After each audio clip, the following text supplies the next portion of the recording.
My name is Jenny Gulamani-Abdulla, and I'm one of the two co-founders of the Canadian Federation for Citizenship. I met Chief Commissioner Landry in Ottawa last year at the Global Centre for Pluralism when I served as president of BPW Canada and had invited her to address the delegates of the 45th National Convention to mark the 70th anniversary of the Universal Declaration of Human Rights. I met her again in Montreal this year during BPW Canada's AGM. I must say that she is a remarkable leader, steering Canada's human rights watchdog. As some of you know, the Commission is responsible for representing the public interest and holding the Government of Canada to account on matters related to human rights. In any case, we are very grateful for her generous opening remarks on this very important day for CFC. Before I begin my remarks, let me acknowledge at the outset, on behalf of the advisory and executive boards of CFC, how immensely happy we are to host you this evening. As I look around the room, I see family, I see friends and colleagues. They've always been here to support us. They've always supported us. I also see some new faces, and I've met some of you already, and I look forward to meeting each and every one of you individually, because tonight, it's not only about CFC. Tonight is not only about a formal inaugural launch. It is not just about another not-for-profit organization trying to engage people. It's not just about developing or advancing leadership in the general sense. This room, we know, is already filled with strong and resilient leaders. Tonight is about each and every one of us. It is about you, and you, and you. It is about how we as citizens of Canada position ourselves or reposition ourselves within the current environment. What is our current position? Economically, politically, and socially? Are we comfortable with the current state of affairs? How are we managing in this environment or this atmosphere? And do we as leaders in our own families or communities have confidence in the institutions and structures around us to respond adequately and navigate through the current environment? Let us not forget that institutional structures are driven by people. And what are some of the qualities and attributes that are required to lead such institutions? You will notice that we have on the table the program for this evening. And it looks like a postcard, a black and white postcard. We have provided some pens on the table, and you will find 4 areas where you can share your thoughts. We will be collecting your thoughts to drive our programs. So take the time this evening to think about the current environment. You may have an economic perspective, a political one, or a social one.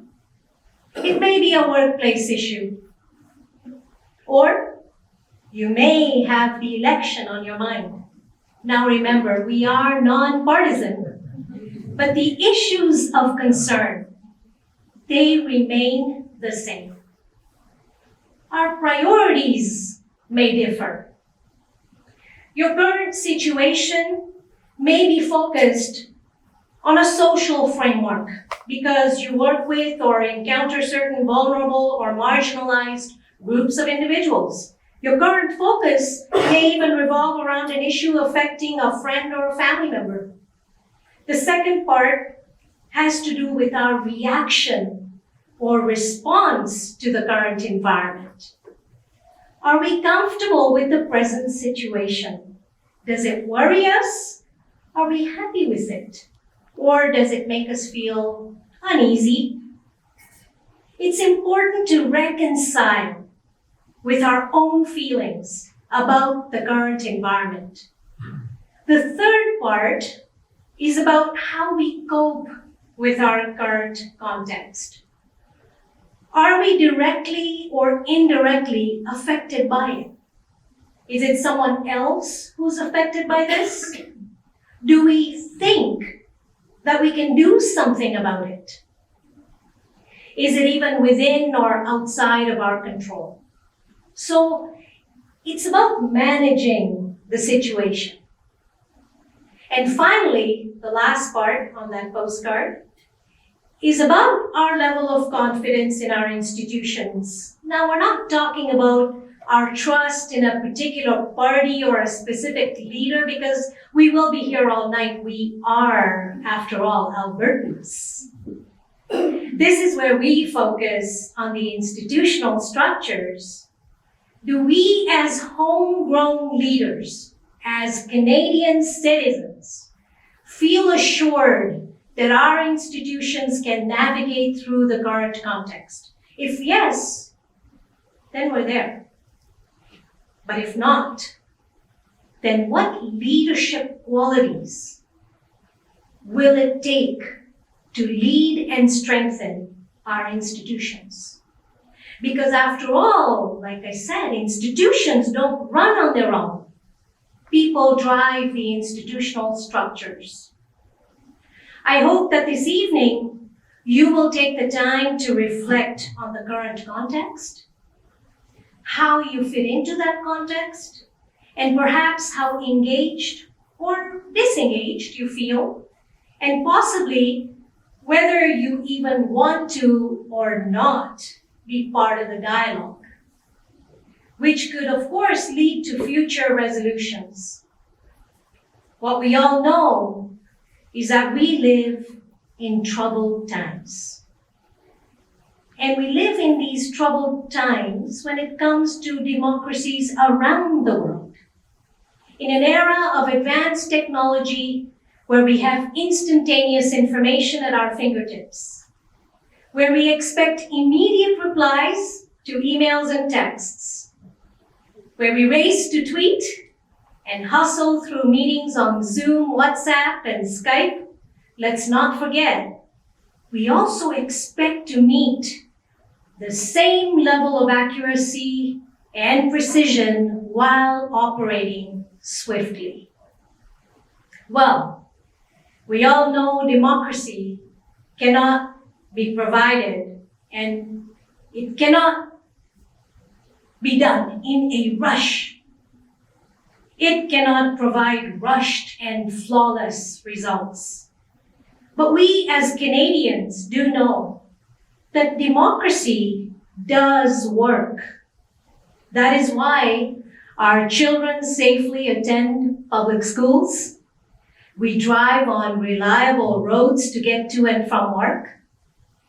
Families can access public health care, and the homeless can turn to the emergency shelters. This is truly democracy at work, where people voice their priorities and where people's rights and freedoms are protected as a result. We, in a pluralist nation, must never take this for granted. As we all know, not all regimes operate in this way. But we do get passionate about where our priorities lie. And we generally tend to get caught up in the daily issues, which have become crisis issues. An example of this is when we see the snippets of question period and where there is utter chaos. This hardly gives us hope. But with all honesty, how do we rise above the disorder and commotion in our own lives and in the current environment which we all live in? How do we recalibrate from impulsive reaction to active listening? And how do we move away from crisis thinking to critical thinking? Because when we do this, we create a genuine space for true dialogue, where diverse people who would normally not participate start to feel a sense of belonging and feel invited to contribute, which leads to more creative and groundbreaking solutions to our everyday challenges.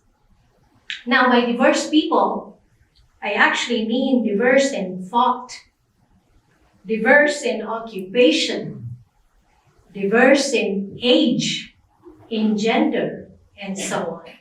So, as co-founder of the Canadian Federation for Citizenship, let me leave you with these three thoughts. Number one, learning should never stop. Active listening allows us to learn more. Number two, principles should never be compromised. These are universal principles that all of us hold dear. And number three, justice must always prevail. We must continue to close the gaps that lead to inequality. And as a major in philosophy, let me share this quote by Aristotle, the Greek philosopher. He said, and I quote, "A central element of citizenship included the participation in the business of ruling," unquote.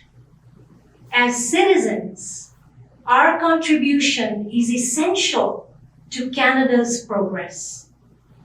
How many of you here today are familiar with the reaffirmation ceremony? Darn, that's not, yeah, okay, good. Let us, at this very moment, reaffirm our commitment to Canada by taking the oath of citizenship.